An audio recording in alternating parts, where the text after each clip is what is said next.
Quantos querem ouvir a palavra de Deus? Josué capítulo 4, versículo 4. Glória a Deus. Livro de Josué, capítulo de número 4, versículo de número 4.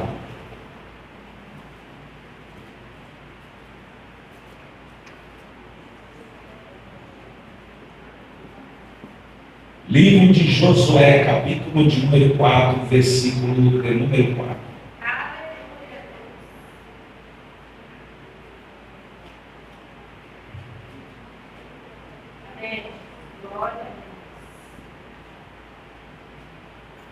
Josué, capítulo de número 4, versículo de número 4, quem encontrou, diga amém.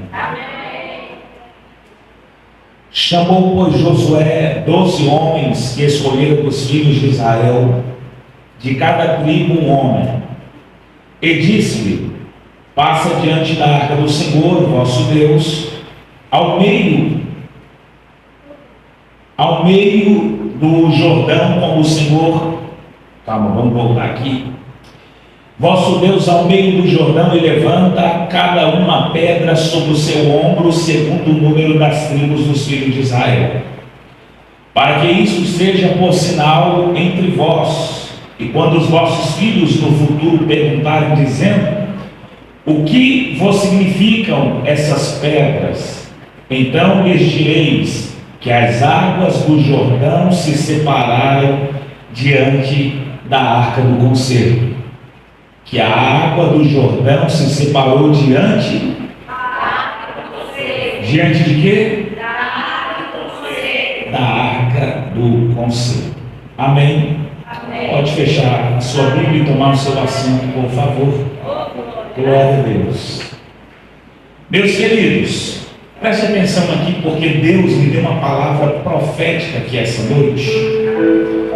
E toda vez que nós falamos sobre a arca de Deus é algo bem interessante, porque tudo se inicia através de um grande líder. A Bíblia diz que Deus escolhe um líder para guiar o povo até uma terra que mana leite e mel. Para ser mais específico e você entender, a Bíblia diz que um homem chamado Moisés, quando estava andando pelo deserto, ele percebe que havia uma sarça que pegava fogo e não consumia. Ele vai se aproximar dessa sarça e a Bíblia diz que quando ele se aproxima, Deus fala com ele e diz: tira a sandália dos teus pés, porque o lugar que estás pisando é terra santa. Quando ele tira as sandálias, Deus começa a conversar com Moisés. E o Senhor começa a dizer: Moisés, você foi escolhido para tirar o povo do Egito e levar para a terra que mana leite e mel. Moisés tem indagações a fazer, porque ele não sabia quem estava falando com ele. E a maior preocupação dele era a aceitação do povo. Como é que ele chegaria em um povo que já estava acostumado com a escravidão, acostumado com os alimentos que eles davam? E ele dizia: como que eu vou chegar neste povo que já está acostumado com o Egito? E o que é que eu vou falar para eles? E Deus simplesmente dizia: vai e diga que o eu sou lhe enviou. Quando Moisés ele decide tirar o povo do Egito, Deus fecha o coração de Faraó, e você conhece essa história. Ele tira o povo de dentro do Egito e leva no caminho que Deus estava traçando. Só que este caminho vai dar bem certo em um mar muito grande chamado Mar Vermelho. Quando o povo se depara com este mar, que era uma das primeiras dificuldades deles durante a trajetória que eles iriam traçar, o povo já começa a se queixar e dizer: não era melhor que nós ficássemos no Egito, comendo das comidas do Egito, sofrendo nas mãos dos egípcios? Era bem melhor que nós estivéssemos lá do que morrer aqui diante deste mar. E os inimigos já estavam vindo atrás. Pois a Bíblia diz que Moisés vai conversar com Deus novamente. E quando Moisés está conversando com Deus, a Bíblia diz que Deus dá uma ordem para ele estender o cajado que ele tinha nas suas mãos. Quando nós falamos de cajado dentro da Bíblia, o cajado tem algumas tipologias ou alguns significados, mas um dos maiores significados do cajado é a autoridade. Deus estava dizendo: Moisés, eu dei uma autoridade você. Você tem uma autoridade que eu entreguei. Então estenda este cajado sobre as águas, que as águas do Mar Vermelho irão se partir em dois. Quando Moisés faz isso, o texto diz que as águas se partiram e o povo começou a passar em seco e atravessar o grande Mar Vermelho. Quando eles chegaram do outro lado, os egípcios começaram a entrar e Deus disse mais uma vez, estendo o cajado, que essas águas irão se fechar novamente. É como se o cajado de Moisés fosse a chave para abrir o Mar Vermelho. E todo mundo que estava com o povo de Deus via o que Moisés estava fazendo. Eles se maravilharam, engrandeceram a Deus e bendizeram ao Senhor, até que a Bíblia diz que a irmã dele cantou e dançou do outro lado, após ter recebido uma grande vitória. Só que a gente pensa que a caminhada do povo de Deus durante o trajeto do deserto seria bem próximo, ou que seria bem curto, e não foi. Foi uma caminhada de 40 anos, passando pelo deserto. E a Bíblia diz que durante o dia o sol era escaldante, quente demais. Mas Deus amava tanto o seu povo que ele se fazia como uma coluna de fumaça e fazia sombra para o povo de Deus. Durante a noite o deserto era muito frio, abaixo de zero. Mas Deus amava tanto o seu povo que ele era uma coluna de fogo durante a noite para esquentar o povo. Deus amava tanto o seu povo que a Bíblia diz que as crianças começaram a crescer. E a Bíblia diz que as roupas e os calçados cresciam no seu corpo. Isso só podia ser milagre de Deus. Deus estava fazendo milagre todos os dias. Quando o povo cansou do maná que Deus estava trazendo, a Bíblia diz que Deus decidiu trazer carne assada para eles comer através dos corvos. Porque Deus sabe cuidar da gente. A única coisa que Deus não queria é que o povo pegasse atalho. E por quê? Porque há trajetos da nossa vida que nós passaremos que não tem como pegar atalhos para chegar mais rápido. É o processo de Deus na nossa vida. E o processo de Deus está ligado ao tempo. O tempo é a única coisa que nós devemos nos preocupar. Porque nós pensamos que temos tempo para várias coisas na terra, e nós não temos muito tempo. Mas a Bíblia diz em Eclesiastes capítulo 3 que há tempo para todas as coisas debaixo do propósito de Deus. Há tempo de chorar e há tempo de sorrir. Esse tempo de Deus para a nossa vida é um tempo de exaltação. Não sei se você já percebeu, mas parece que a nossa vida, pastor Beethoven, é como uma roda gigante. Um dia a gente está em cima, um dia a gente está embaixo, um dia a gente está fervoroso na igreja, mas outro dia a gente está triste e cabisbaixo. É um dia dando glória a Deus, é um mês exaltando e glorificando, e no outro mês pensando em desistir e dizendo: Senhor, eu não suporto mais essas provações. Mas essa noite eu vim como profeta para a tua vida, e se você acredita, levante a sua mão. Deus vai te dar uma chave que vai abrir as portas. Ele tem o poder e a autoridade nas suas mãos. Pega no ombro da pessoa que está do teu lado e diga para ele: Deus está te dando a autoridade. Quando Moisés faz tudo isso, Moisés é um dos maiores líderes do Velho Testamento. Só que Deus, preparando a terra prometida, Deus percebeu que Moisés já estava velho. Ele não conseguiria desfrutar daquilo que ele tinha preparado para o povo. Deus então decide levar Moisés para si. Só que Deus deu uma ordem a Moisés para separar o moço que seria o seu sucessor, seria o próximo líder. Foi então que Deus fez com que Moisés escolhesse Josué. Quando nós vamos na biografia de Josué, Josué era novo, Josué era forte, Josué era corajoso, Josué acreditava nas promessas de Deus. Lembra quando Moisés mandou a ordem para espiar a terra, para ver se verdadeiramente a terra é boa? Ele mandou 12 homens. Quantos homens? 12 homens. Dentro desses 12 homens, Josué estava junto, seu amigo Caleb também. E a Bíblia diz que eles viram uma terra, pastor Beethoven, e viram que a terra é boa, viram que um cacho de uva tinha que ser 2 homens para carregar. A visão deles estava naquilo que era bonança, naquilo que Deus havia preparado. Eles não estavam olhando para a dificuldade.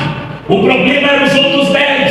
Porque os outros 10 só olhavam para os gigantes, viam as espadas, viam a dificuldade para entrar na terra. Quando todos os 12 retornaram a Moisés, eles disseram: ó Moisés, a terra é boa, a plantação é boa, os cachos de uva é bom, mas tem um grande problema qual? Os inimigos são poderosos, é terra de gigante, eles têm espadas e têm escudo, e não dá para a gente entrar para lá. Mas Josué e Caleb diziam: peraí, se Deus deu uma palavra que a terra é nossa, a gente vai possuir. Se Deus disse que a gente vai entrar, a gente vai entrar. Ei Josué, mas tem gigante, não tem nada maior do que o poder de Deus sobre a nossa vida. E se Deus falou, está falado. Sabe qual é o maior problema da igreja? É quando você só para prestar atenção no problema, só para olhar para o gigante, só para olhar para a porta fechada e esquece que a palavra de Deus é: a promessa é tua, a terra é tua, o melhor da terra é para você, o melhor da terra é para a tua casa e para a tua família. Eu vim aqui essa noite te dizer que não é para você viver na terra, vivendo somente no pior, vivendo de qualquer forma. Deus tem uma vida de bonança, de prosperidade, de graça para você, mas você precisa acreditar nas suas promessas. Josué acreditava, Josué sabia que a terra era deles. Foi então que Josué toma de conta do povo como líder, depois que Deus leva Moisés. Só que tinha um problema.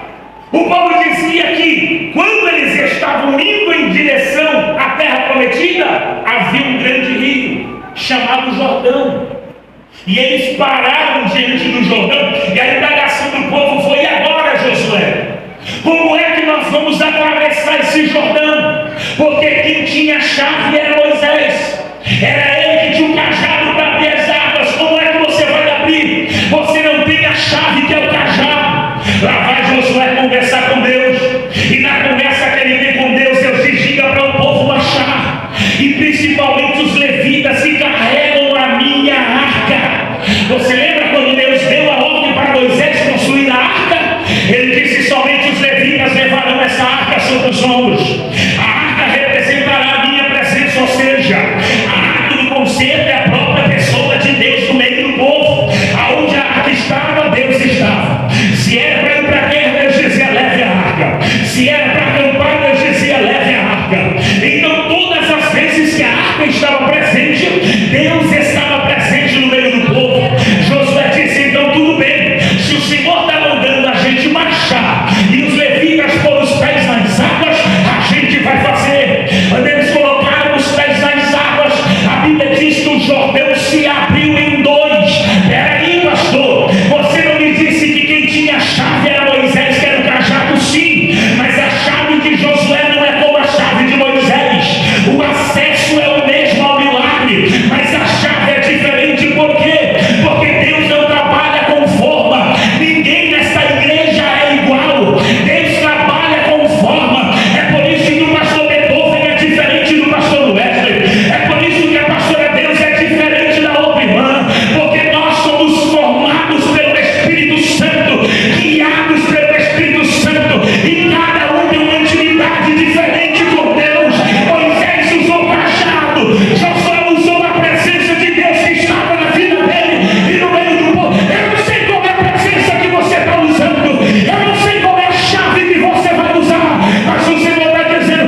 Ele disse: vem na minha casa. Lá vai Naamã. Quando Naamã chega na casa de Eliseu, ele pensa que recebeu um milagre. Ele bate na porta. Quem vem? O servo de Geazi. Geazi vem e ele se apresenta: sou eu, Naamã, chefe do exército.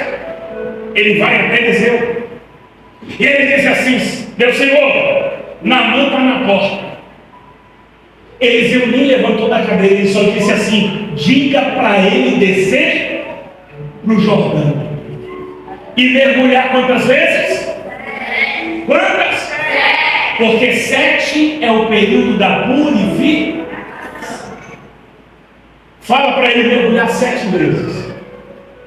Quando Geazi vem e fala assim: Naamã, ele falou para você descer para o Jordão e mergulhar 7 vezes. Para o Jordão? É. Mas não tem outros rios melhores para mim mergulhar? Não tem Abana, não tem Farpá, rios de águas cristalinas. Ele quer que eu desça para o Jordão? Para quem não sabe, geograficamente, o período em que Naamã foi para o Jordão foi um período em que chovia muito e chovia na cabeceira. Então tudo que era de ruim descia para o Jordão ficava sujo. Era impossível, pastor Adeus, ver o fundo do Jordão. Ninguém conseguia saber o que tinha nas águas da profundidade. Não se via nada. Só que Naamã não sabia que lá dentro do Jordão, mesmo com as águas sujas, tinha uma coisa. O que tinha? Um altar. E é por isso que Eliseu está dizendo: diga para ele descer para o Jordão e mergulhar 7 vezes. Quando ele vai para o Jordão, mesmo não querendo, vendo as águas sujas, ele mergulha. 1, 2, 3, 4, 5, 6 vezes. Só que na 6ª vez ele para e diz: eu não vou mais mergulhar. Já mergulhei essas vezes e nada de acontecer, nenhum milagre em mim. Vou parar. Até que Deus usa a boca de um servo e diz assim: meu senhor, o profeta só pediu para você mergulhar 7 vezes, só falta uma vez. O que custa você dar o último mergulho? Mas eu já mergulhei 6. Talvez o senhor está muito raso ainda, vai mais fundo. Tem muita gente que é muito superficial, pastor Anderson. Quer um milagre, mas está superficial. Fala, Jesus. Quer a bênção, mas está superficial. Eu vou para a igreja para receber a bênção. Eu vou para a igreja para Deus me dar um milagre. E você só fica aqui em cima. Nunca mergulha. Nunca consegue chegar até onde Deus quer que você chegue. Mas eu não estou vendo na minha vida a possibilidade de um milagre. O Jordão estava sujo, na mão não estava vendo nada. Mas dentro daquelas águas tinha um altar só esperando ser tocado. Até que ele decide dar o último mergulho. E quando ele vai mais fundo. E eu acredito que ele alcançou o altar de Deus. E o texto diz que quando ele levanta das águas, ele volta purificado.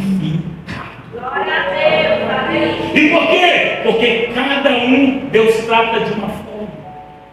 Moisés chegou ao altar de Deus com cajado. Josué conseguiu tocar no altar com a harpa. Naamã conseguiu tocar com as mãos.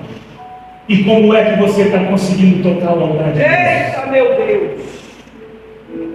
Esse mesmo profeta Eliseu, tu acha que ele não tinha experiência com o altar? Ou você acha que ele deu ordem para Naamã descer para o Jordão só por acaso? É claro que não! Porque ele tinha experiência com o altar. Ele sabia que no Jordão tinha altar. O pregador, como que ele sabia? Lembra de Elias, que era um dos maiores profetas do Velho Testamento? Chegou o dia em que Elias estava cansado.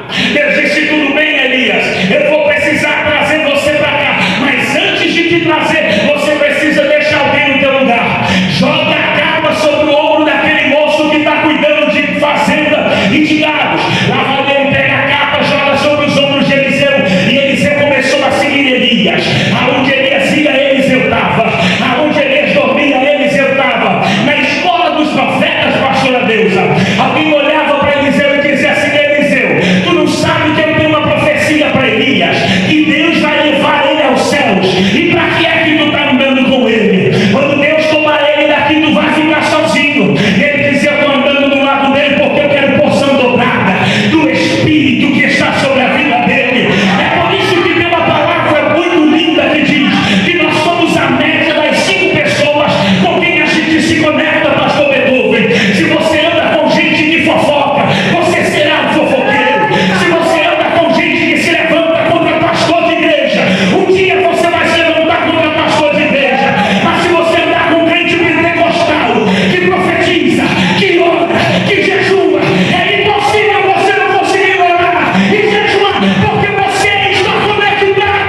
profetas dizendo que nada. Fala.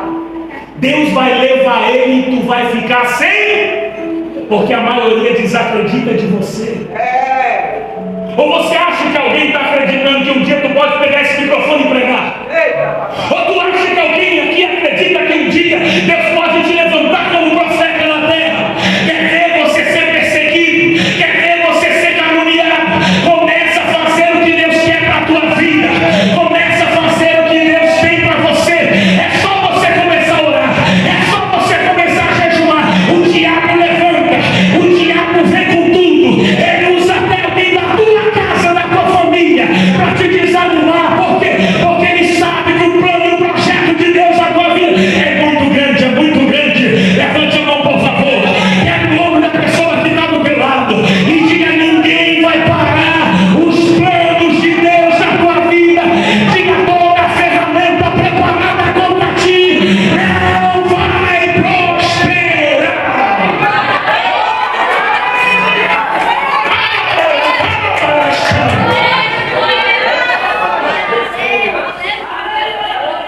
Elias disse: Eliseu, vem comigo, porque eu estou sentindo que está muito perto de Deus me levar para cima. Aonde nós vamos? Vamos no monte. Quando ele chega diante do Jordão, o texto diz, pastor, que ele tem uma chave. Ele pega a sua capa e toca nas águas. E as águas do Jordão se abrem.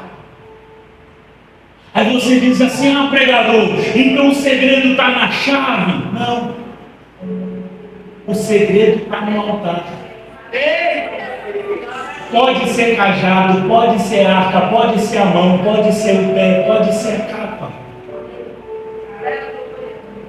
O altar conhece quando é tocado.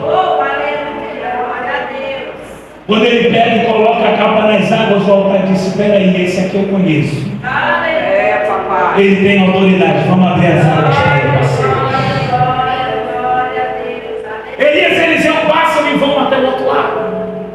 Em um diálogo, conversa, daqui a pouco vem o redemoinho e leva Elias aos céus. E o texto diz que a capa de Elias cai e Eliseu pega a capa.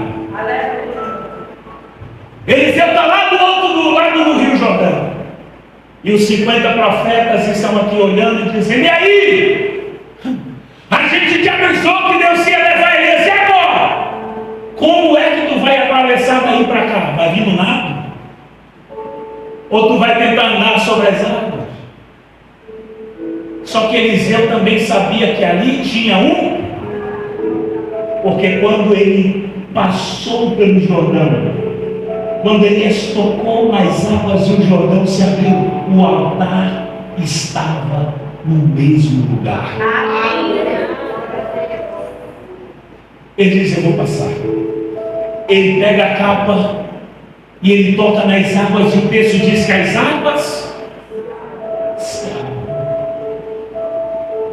E os 50 profetas ficaram olhando e vendo as águas do Jordão se abrir.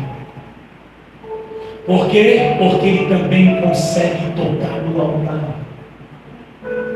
Eu sei que muitas das vezes a gente busca poder e autoridade, mas não existe poder e autoridade sem a vida no altar. Não existe milagre se a gente não conseguir tocar na presença de Deus. Deus. A gente é tão profissional em pedir, mas a gente nunca age. A gente nunca toma uma atitude. O que eu mais vejo desde criança é crente dizendo: ô pastor Beethoven, ora por mim. Pastor Deus, jejuma pela minha casa, jejuma pela minha vida. E enquanto muitas das vezes os meus pastores estavam na igreja orando de madrugada, jejuando, ele estava na casa dele dormindo até tarde. E aí a gente se pergunta: por que Deus não faz milagre na vida dele quando a gente ora? O problema não é nosso, o problema é teu. É porque você não tem a capacidade de descer nas águas do Jordão e tocar no altar. É por isso que toda vez que a gente vem em um culto, a gente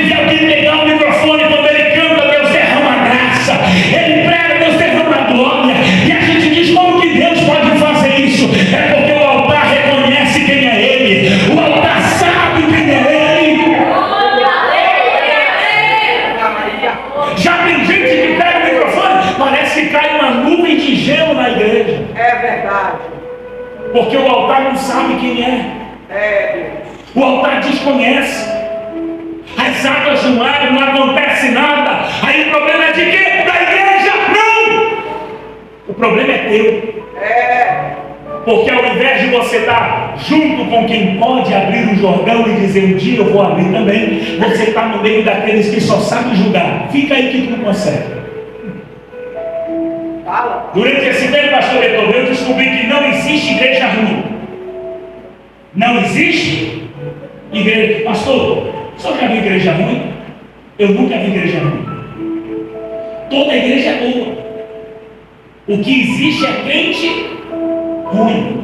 Eita, que é forte. E crente ruim é ruim em qualquer igreja. Eita, meu Deus. Ele é ruim na Assembleia, ele é ruim na Batista, ele é ruim na Wesleyana, ele é ruim até na Católica. Se for para espírita, até lá ele é ruim. É desse jeito, Deus. O problema não está na igreja. O problema não está nos líderes. O problema está em nós. Eita, papai. É porque a gente não está tocando no altar e é por isso que o milagre não desce. Deus, poderoso. É por isso que a porta não se abre. É por isso que você não foi próspero ainda. Deus não abençoa ainda.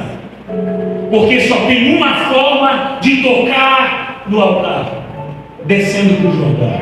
É. Para mim finalizar, até Jesus teve que descer para o Jordão. A Bíblia diz que João Batista estava pregando: raça de víbora, arrependei-vos dos vossos pecados. Imagine João pregando a mesma mensagem todo dia. João era um pastor de uma igreja de 120 pessoas na beira do Jordão. Uma vez eu conversando com um amigo meu, ele disse assim: Wesley, é muito bom ser itinerante.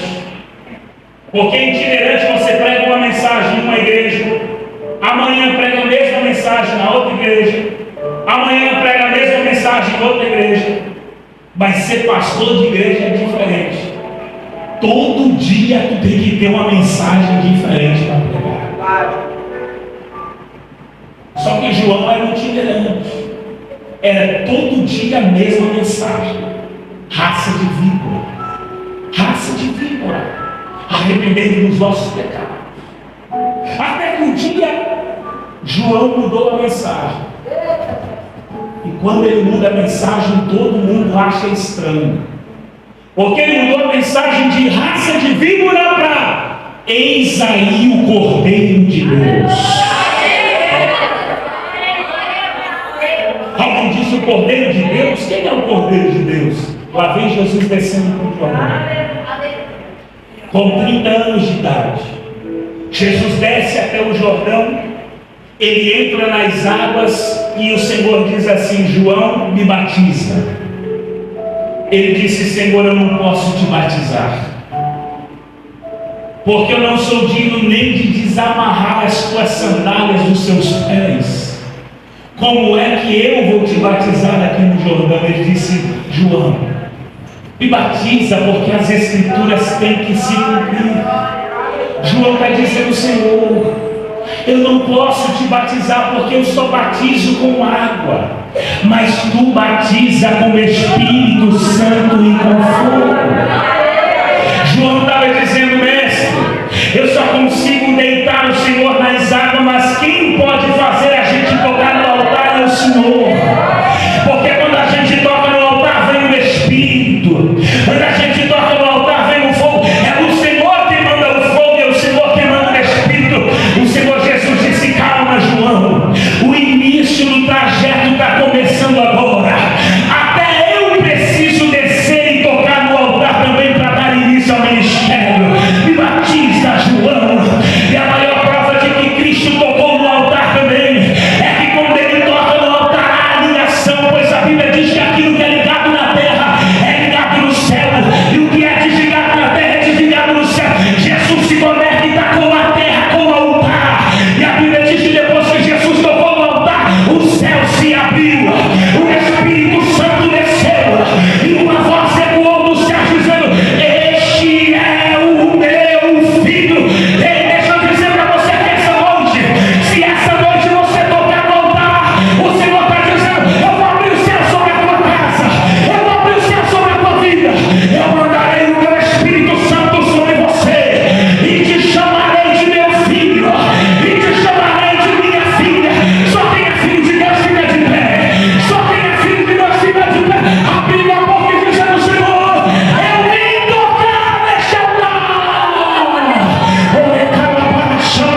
Desce para o Jordão e chega no altar. Ele quer mudar a tua vida, Ele quer te encher, Ele quer transformar. Hoje é a noite do teu milagre. Hoje é a noite da tua vitória. Hoje é a noite da bênção. Abre a boca e vai adorando. Abre a boca e vai adorando. Abre a boca e vai adorando. Enquanto você adora, você toca no altar, toca no altar, toca no altar. Feche os seus olhos ali, vai. E por 2 minutos, se for possível. Por 2 minutos, se for possível. Dê glória, dê aleluia, dê glória, dê aleluia, dê glória, dê aleluia.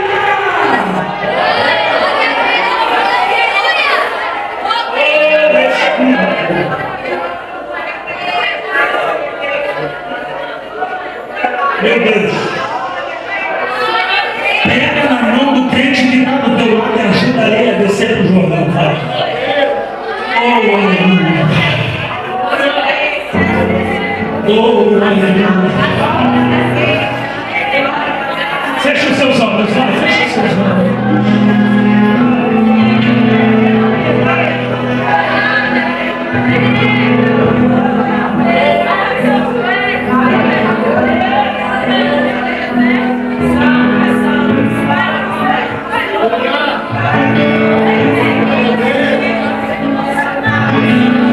Tudo que você pediu a Deus já está vindo.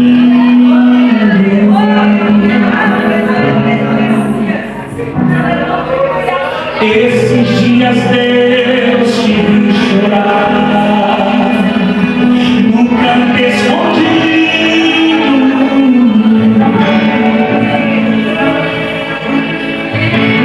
Você mal conseguia falar, eu só ouvi